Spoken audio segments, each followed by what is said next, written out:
Alright, let's go ahead and whip this apart this morning and see what we need for parts. Gonna go ahead and break it down and we'll pull the crank out, pull the rods off, put some main bearings in it, rod bearings, new cam, new lifters, oil pump, new piston cylinders. We'll freshen these heads up with a valve job and put her back together and see what happens. What's up, boy? There's food out there. Hey, you got food over there. Anyway, Easy Jeezy was asking if I was running aluminum push rods with double springs, and it's a single spring motor. Had a set of bird springs that I took the inner springs out of and made them into singles, because usually the single springs you buy just aren't very good quality. So I figured I'd be better going that route.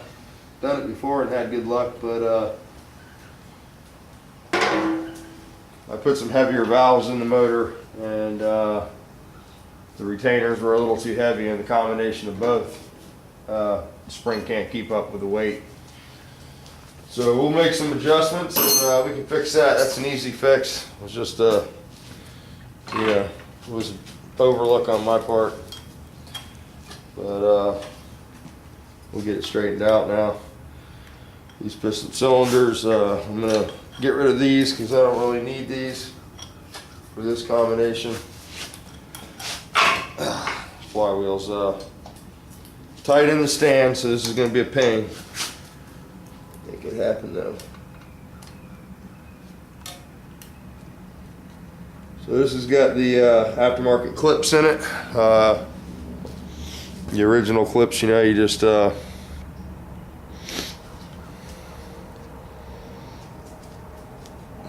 use a pair of pliers to get them out.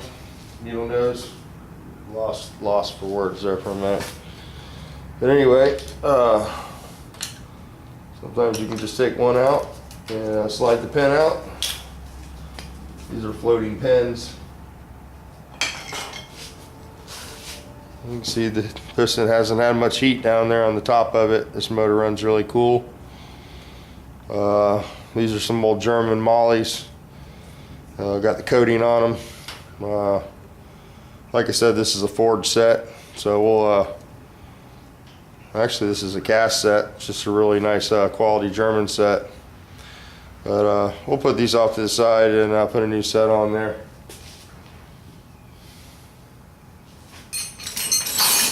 Make some room for some parts up here. A little crash tray. Get over here and grab this one. See if I can move the crank as little as possible. So I hope everybody's having a good day today. On the Mumble last night, somebody asked what the Mumble was. That's a chat room where a lot of different people will get in there on Sunday night. And if you're interested in the Mumble, you can go see Terry over at WTBN 123. And he can hook you up. Didn't see Hanson in there last night, but Hanson 265 Chevy's usually in there, along with a host of other guys. Sean from you guys know Sean, Velvet Hammer, he's usually in there. Misplaced one of the clips already. That's never good. But anyway, there was quite a few people in there. Turbo Cobra, James Freddy. A lot of guys get in there and, you know, just bullshit. A lot of discussion last night seemed to be ice cream and snow, stuff like that. Yeah, I've lost the clip, man. That drives me crazy. I just got started here. Oh, easy Jeezy. Anyway, we'll have to find that because we'll need that when we put the motor back together. There it is. Feel better now. I can continue on. So pull this pin out. It's always a good sign when the pins come out, you know. A lot of times if motor's been run hard or it's not getting good lubrication up here, it'll you'll have to drive the pin out with a hammer. So that happens. You always want to look at the back of the pistons to make sure you're not getting a lot of heat transfer. You know, heat shows up right here at the top of the piston. It'll be all black. You'll even see it like ashy up there. So this motor's got quite a bit of mileage on it. Like I said, I just did a set of heads on it. I didn't, should have freshened it, but I didn't. And it's been a little rattly from the beginning. So I don't know what we'll find in here. This is a pretty good motor. This is a new case at the time of the build. All new parts, new piston cylinders, pretty much new everything. So it should be pretty repairable. This is the first actual rebuild on this motor. So like I said, we threw those heads on there. Obviously they weren't in the best of shape because I've had nothing but trouble. It was my own fault for miscalculation on the springs. But we'll get that straightened out. I think it'll run better with the right spring combination.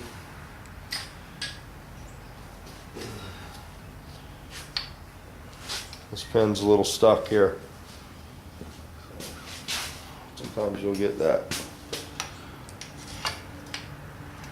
There we go. Not too stuck. I don't drive it out with a hammer, but she's a little tight. Tighter than I like.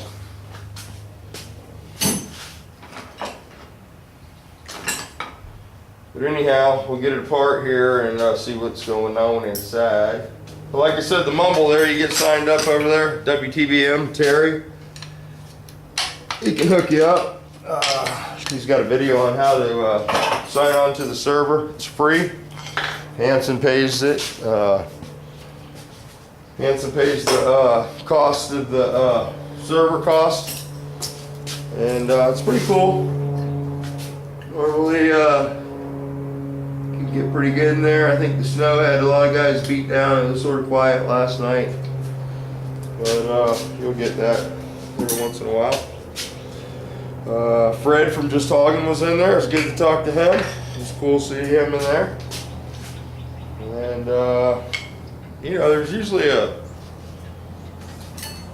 lot of guys. Oh, Aerosport was in there last night. Haven't seen him in there for a while, and that was cool. You know, Cheater 40, Jerry, he's always in there. He's the mumble police. You know, if you don't act right, he takes you out. And Time to Tinker was in there. Tony, I got to see your video on your truck this morning, and my last unicorn was one of those trucks. I'll go do a video on it. I rented a place for about 3 years before I bought this place, and me and the landlord hit it off pretty good. And he's a man of means. Well, he's, you know, he can do what he wants to do. You know, he's in the position of life to do what he wants, and he bought one of those trucks brand new. And what he wanted to do was, rather than buy a new truck, he wanted to restore his. And somehow I fell into doing that job because, you know, his house that I was renting had the nice 10-car garage downstairs, and I went ahead and took the job on and restored that truck for him. And it was quite the undertaking. We stripped it down to metal, painted it silver, did all the jams, pulled the bed off. It was a big ordeal, but it's a real nice truck. He takes really good care of it. And we'll ride over to his house and get a video of that. I think you'll like it. It's sort of the similar truck. I don't think it's the same model exactly. His was sort of a stripped down work truck, you know, but nevertheless, it's pretty nice now.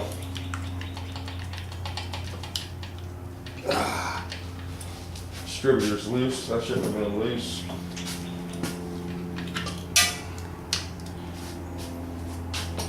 be another reason the valve springs are broken. So I didn't never take into consideration the ignition timing. I usually run premium fuel, so I don't think I'd hear it pinging. But that's the other thing that can break springs, is detonation. I think just a combination of the springs rusting probably was my issue.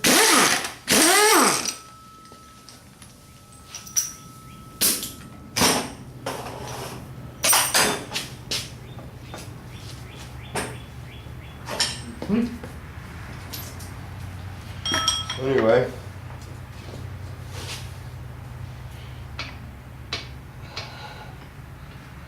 it's good and tight. Oh, Greg Porter was in there last night. I got to talk to him. Tom's Wonderful World. Like I said, man, there's a lot of people get in there. Greg was talking about the pivot door. He finally got that done. And I watched that video this morning. That's freaking awesome.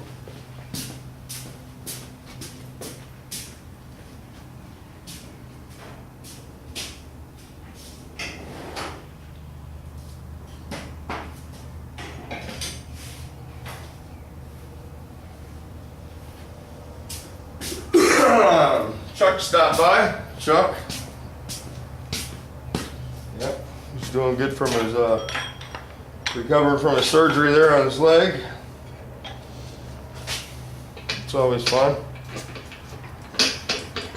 I need somebody to hold this rascal. There ain't nobody here.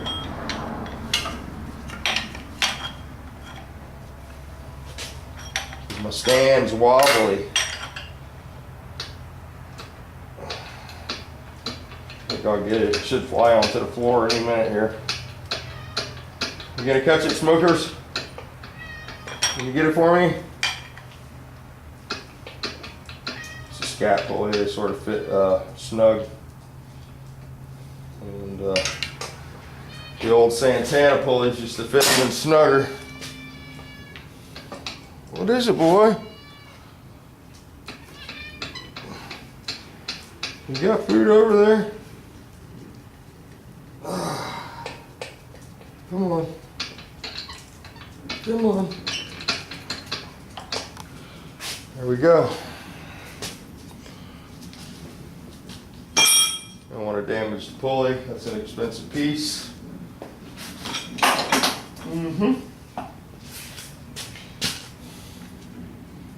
Let's see if we can get these off.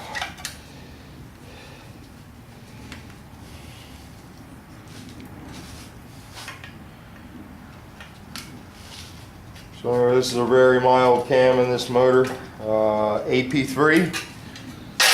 Some of you guys that know what that is, it's an old replacement cam with a little extra oomph. Nothing crazy, you know. Should be able to run single springs on it, no problem. It's just a combination of other things causing trouble.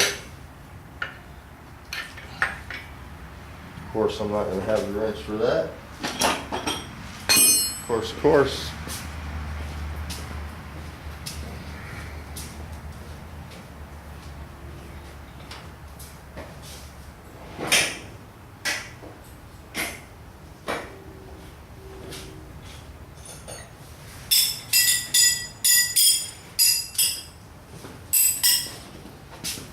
Yep, we're going to get back to buffing in a little while. I know a lot of you guys are anxious to see that car all buffed and done. I need to order some compound this morning. And I want to spend that money. So I was hoping they would have stopped by this weekend and bought some materials. But people just don't realize it just keeps going and going. The more you do, the more it costs. So naturally, you know, if you want to buy wax, a bottle of wax is 20 bucks. If you want to, you know, buy the Trizac stuff, that's 40, 45 bucks for a bottle of that. And you got to buy the pad, and it adds up, man. Ain't no doubt about it. Back in the old days, you could just spray it with a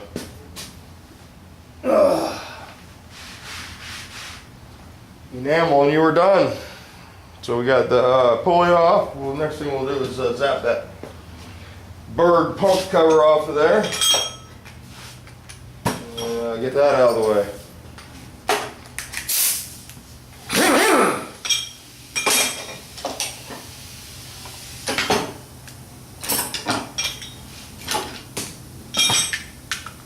So yeah, it's nice not having any paint work to do today. Get a break from it.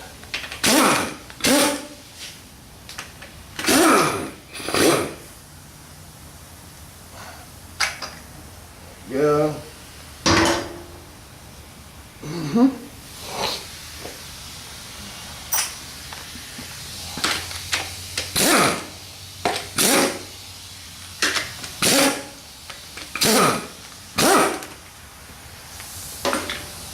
Down with a wrench.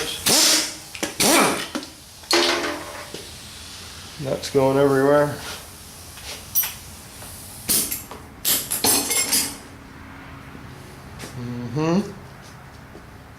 In there. Chip, here's the wrench you need for your carburetor. Snap-on sells it. Kirby wrench, that's what I call it.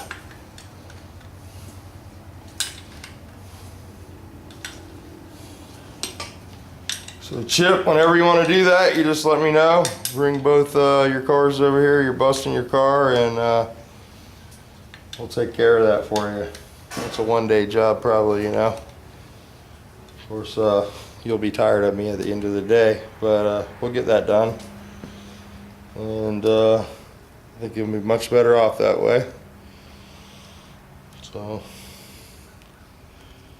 and it'll be a good deal for whoever buys it either way, but what you got in your motor, you might as well keep it.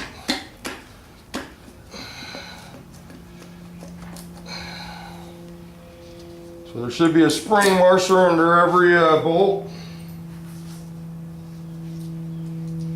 That does have the deflector on there. It just stuck to the stand. For you Volkswagen guys, it just went, oh!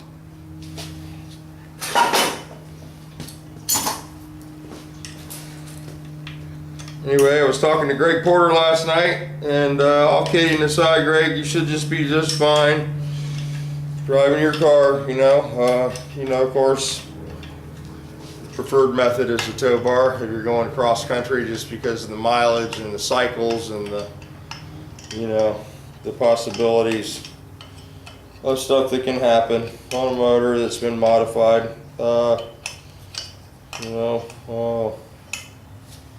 I think everything on your motor is up to snuff. You know, there are some Chinese pieces, and the only thing is just to have some backup stuff. You know, I would, if you're gonna make a road trip, some spare rocker arms for sure. Maybe a spare push rod or two, you know, just the basic stuff. Distributor, your carburetors you'll have to deal with because, you know, you have a unique setup and there's nothing that goes wrong with the carburetors usually on a road trip. A spare fuel pump is a good idea. You have an electric one, they're less susceptible to going bad, but they can go bad, and that can leave you stranded. Volkswagen, a distributor, you know, you got most of your ignition system is right there with 110mm, and if you time it with both distributors and mark it with a marker or some sort of a punch, you know, you don't even have to time it on the side of the road. You can pop the distributor in and go. A spare coil, you know, it's usually the stuff on the outside of the motor that goes bad, not the actual air pump itself. So I think everything in your motor is pretty decent, you know. You saw what we used. There are better parts, of course, but I think you'll be just fine, man. There's that. Kills me to get rid of this Earl, but I see a problem here, and this is a poor quality part problem, man. And everything happens for a reason in my life. So we had the valve springs keep breaking, which forced me to pull this motor out of the car, and maintenance it, I guess, you know. You guys know this thing's not that old. Look at this oil cooler seal. So you can see this seal here is collapsing inside on itself and closing the hole up to the oil cooler. And you know, if the valve springs wouldn't have continued to break, this might be something that would have got overlooked and damaged my engine.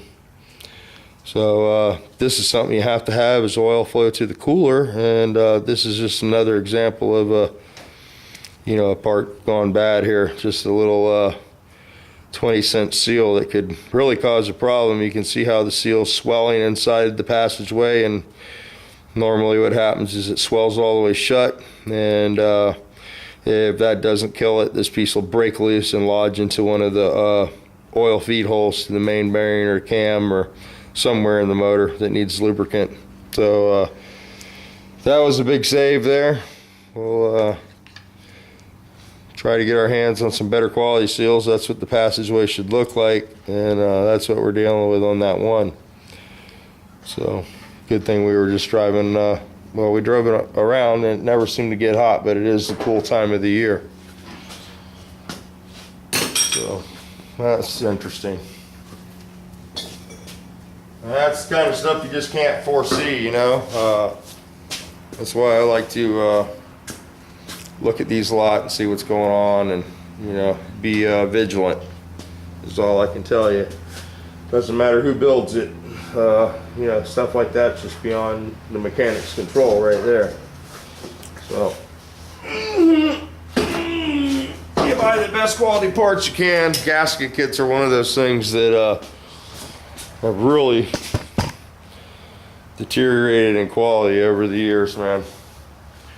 So there's another example of it. Let's give it a tilto world. We got the oil drained out of it somewhat. Still gonna puke all over my wife's towel down here on the floor, but that's okay, she doesn't mind. She's good that way. Now we're getting down to the meat and potatoes part. You know, we'll see what's going on here. I'll go ahead and don't seem to have the lifter clamps over here on site. Oh, one of them, that'll do.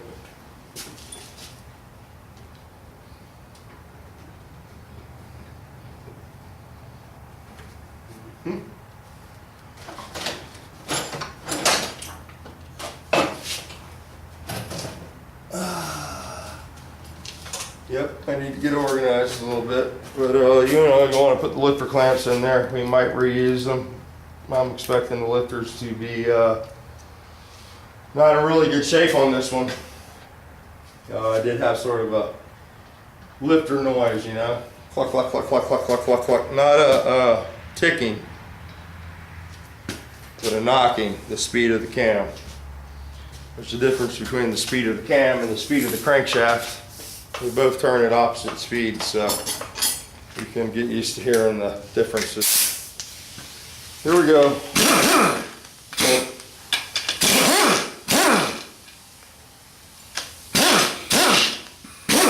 Ah, rubber gloves.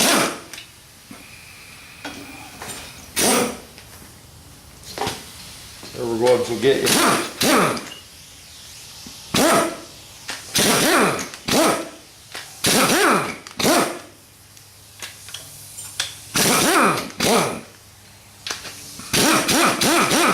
Pull the oil pump after you take all these case bolts off. It'll come out much easier, and you stand less chance of damaging the pump.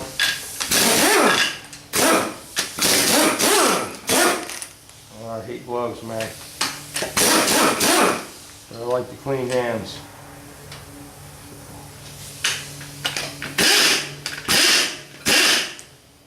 We got a nut.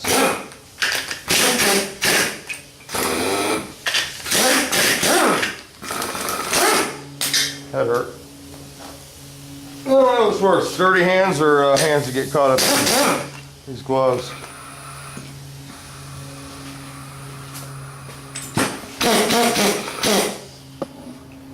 Alright, so I think that's all the 13s. Give it one look over. These are the two most missed back here. don't know if I got you in the shot there. There you go, yeah. Right here, this one here, this one here. People like to miss those. I think we got them all. We'll take this off. This belongs in the race car.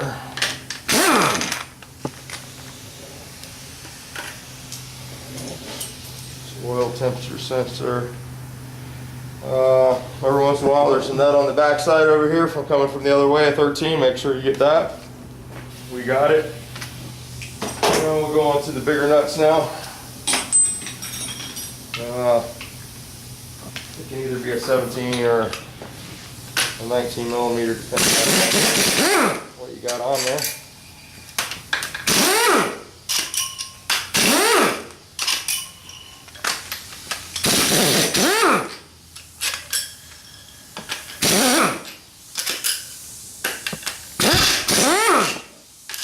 This is where you want to have the magnet that I don't have. I don't know what happened on my magnet. I need to go over to the local Harbor Freight tool store and purchase me a magnetic device for grabbing stuff.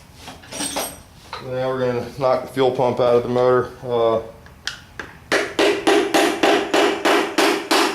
You want to hit the fuel pump on the side of the pump, not between the case and the pump, so you don't damage the surface on the pump to the case.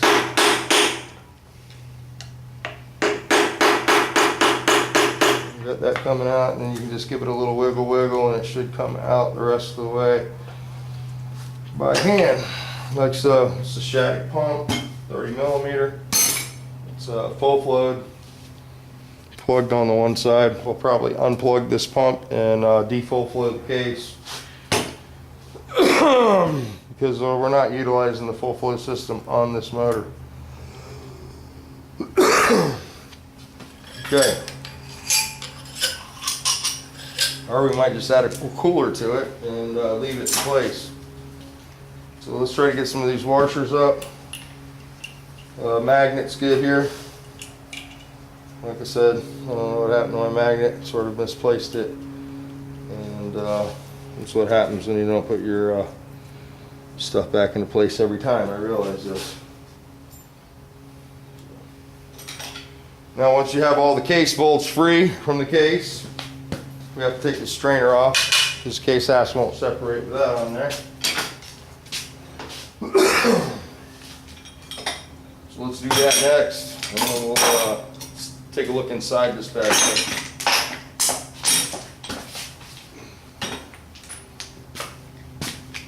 I know this one's a little long because I talked a little too much, but we'll make this the morning matinee. Some of you guys will hate it, some of you guys will love it.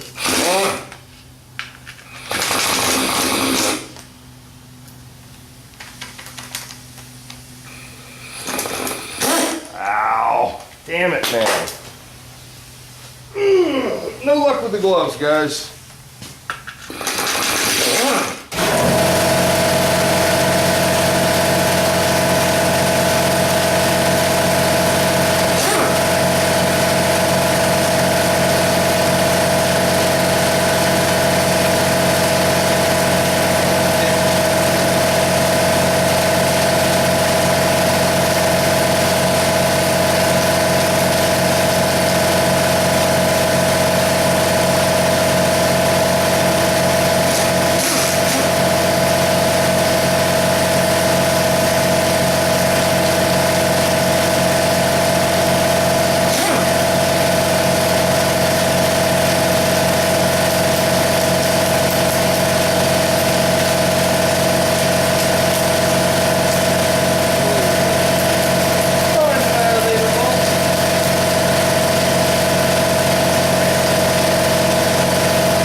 Yep, I don't like that compressor. It's too loud. But I figured out. Alrighty, take that off of there. Now it's done. Giving us a hard time.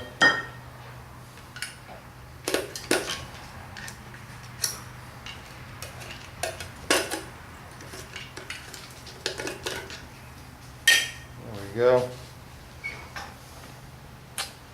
Bolts off, bolts off, bolts off. We'll put a screwdriver back here between the flywheel and the stud and lift the case up.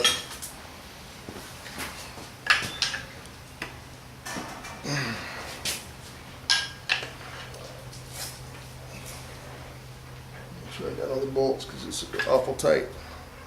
It's good and tight. There it goes. Now you should be able to grab these washers once you break the seal. Give them a little turn. These are glued down, of course, if it was done right. Which I know this one was, because Scooter built this motor years ago. Actually, I freshened this motor at Scooter's shop, so I forgot about that. It has been fresh at one time. This will be the second one. This is more just because of the spring issue.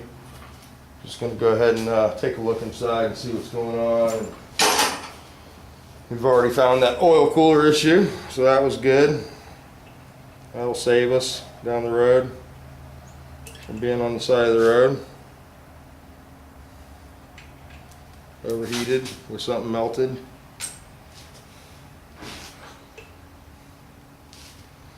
Alright, I'm going to lose some spring washers on this one.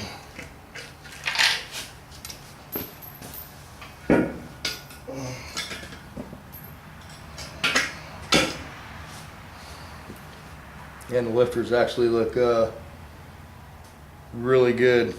One of them disappeared somewhere on me, just right there. I know it's in the motor here somewhere. Crazy. There it is, hanging out down here. See if I can grab him out of there.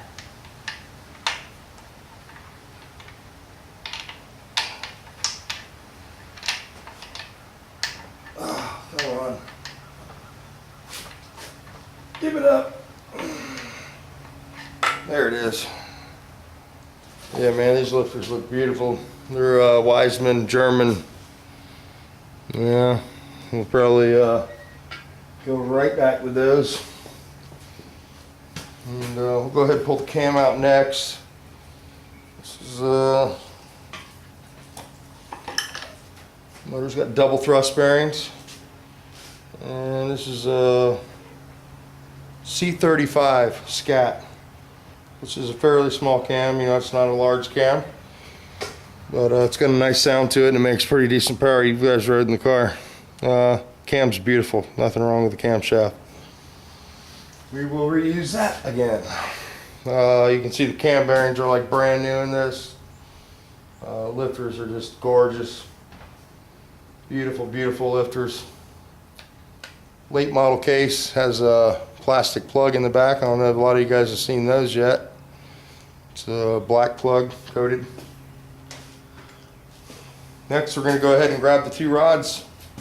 Well, actually, I have my clutch still on here, so this is going to be a little heavy, but we'll pop this out. Like I said, it's going to be heavy. We'll stand it up on the floor here. This crank has been turned. It's a 1010 crank. Get a rag here.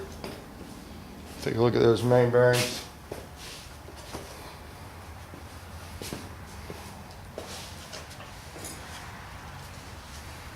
Looks pretty damn good. Yeah. So we're good, man. We'll throw some bearings in it. Doesn't really need them, but we'll throw some mains and rods. Of course, we're going to use the cam bearings over because in present time you can't get decent cam bearings right now. And these are double thrust. Lifters look really good. And basically, we're going to get this thing cleaned up.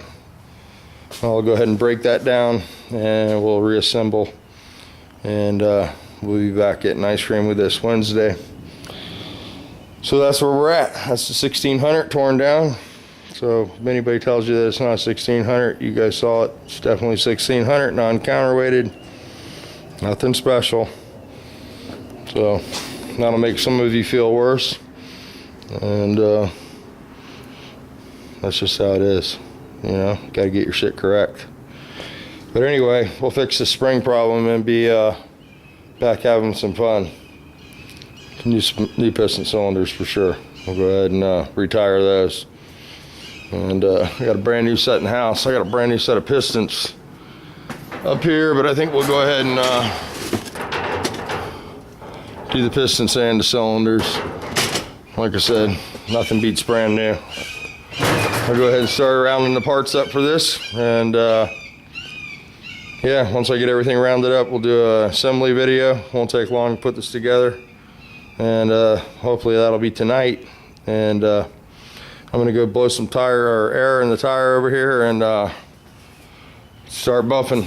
You know, get buffing today. So that's what I'm gonna be doing. Buffing. Got to buff the inside today. Start on that.